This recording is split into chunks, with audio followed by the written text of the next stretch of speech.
Hi, I'm Asmita Kaphle, and I'm participating as a scientist in Shared.Futures.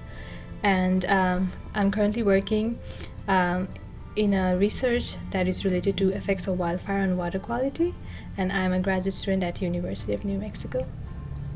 My name is Beedallo or Beedallo or Beedallo.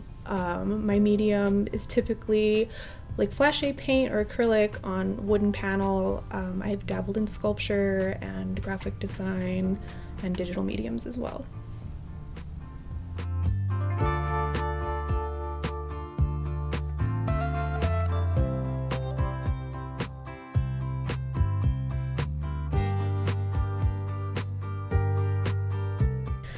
So, talking about our art piece, it's titled as Unheard Voices from the Blaze, and it's a acrylic medium in a wooden panel. So our artwork describes how humans are the major cause of wildfires and how it affects the ecosystem and the species living in it. So wildfires occur naturally, but 85% of the wildfires are caused by humans. For example, lightning can cause natural wildfires, but it often happens during humid condition, which is accompanied by the rainfall. But human-induced wildfire can happen at any season of the year, especially during drier and windy season. It spreads faster and it becomes more dangerous, which affects the ecosystem, water quality as a whole. So our art is a piece that speaks for those animals who can speak for themselves. So from my childhood days, I used to enjoy science classes, reading science books, because science was always a fascinating field for me to understand the world around me, like how each process goes. For example, how plant makes food, how we get rainfall, how animal cells work.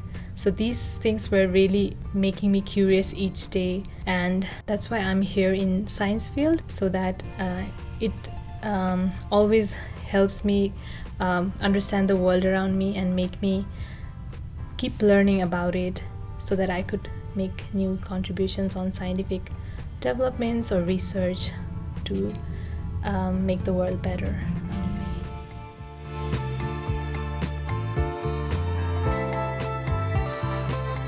I grew up around a lot of people who drew and a lot of people who made art, and it was just magic to me, and I just wanted to be able to harness that ability to take what's in my mind and put it on a piece of paper.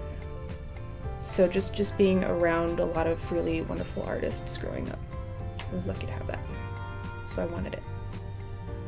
I would say some of the best parts of this journey was learning how to communicate with each other and learning about each other's field of study.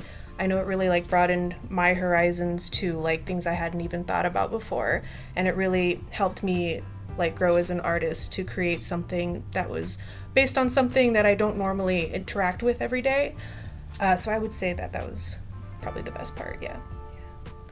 Adding to that, the best part was getting to meet an artist and becoming friends and getting to know her cool artworks and getting to know all the art mediums. That was the coolest part for me. Yeah, learning meeting a scientist was it's pretty cool. You learn a lot of new stuff, and it's I'm around a smart person, which is really, really cool.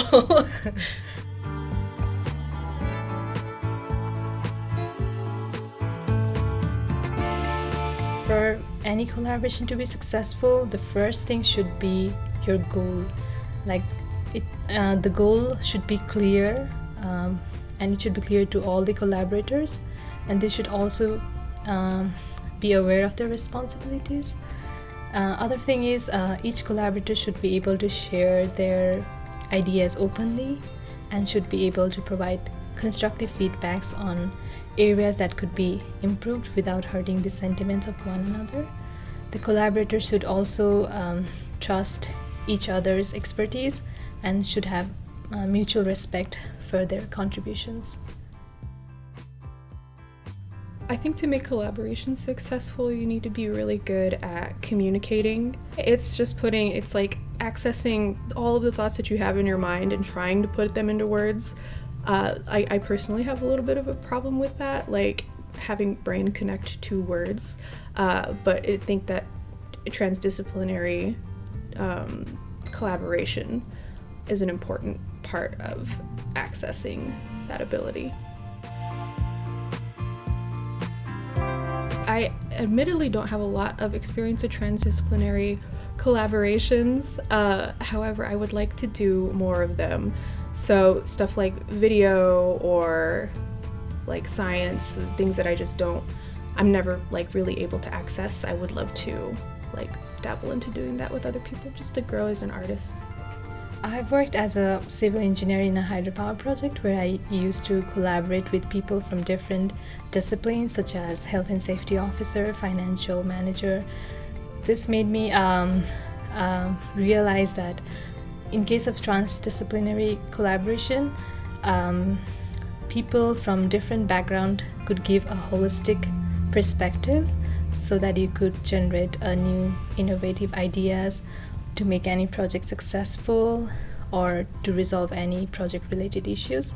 So transdisciplinary collaboration is really important in places where a perspective from single discipline could lead nowhere.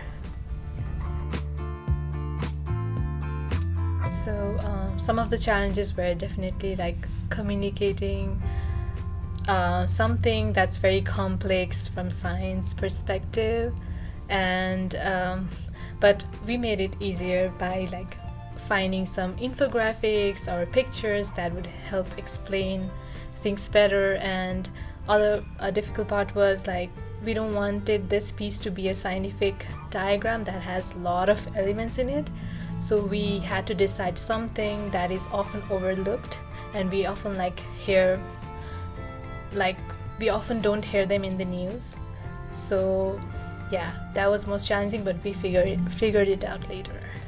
Yeah, creating something that kind of looked like a diagram but was like, simplified so that it was just like this stark, immediately readable thing to look at was like a really fun challenge.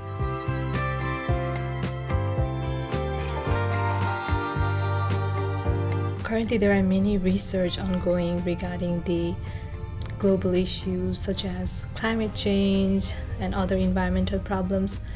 But one thing that is challenging in science communication is bridging the gap between scientific or technical language and the language of general public. It is really essential to convey the impact of some environmental issues that we might face in our everyday life, maybe, to general people. So I think art can be a useful tool as it is a universal language that transcends any cultural, linguistic, or community barriers.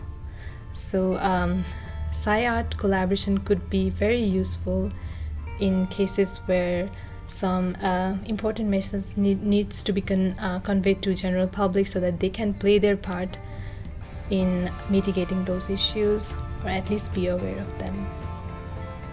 I think it's just like transdisciplinary collaboration in that it's a completely different way to approach things, but it's also a really similar way to approach things.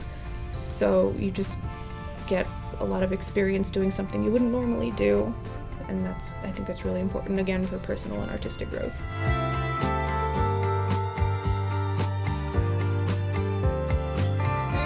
So my biggest takeaway was like how two different perspectives can combine to create an innovative artwork, and how sci-art is a powerful universal language for everyone to understand. And what I learned as a scientist is that I knew some species are being affected by wildfire, but I didn't gain deeper insight until this workshop, that I got to learn some specific species in New Mexico which are in the verge of being endangered due to the wildfire. So that was a learning process for me as well. I would say it really helped my editing things down. So with scientific diagrams, they're so cool to look at and there's so many things going on. And learning how to just pull the most important details from an emotional standpoint, and also from like a communicating what's happening standpoint. Yeah, just editing myself down and like learning how to communicate somebody else's message, I would say. Yeah, it was really fun. Thank you for having us. Yeah, this journey was really fun. Yeah. I also have a question about the tabling thing.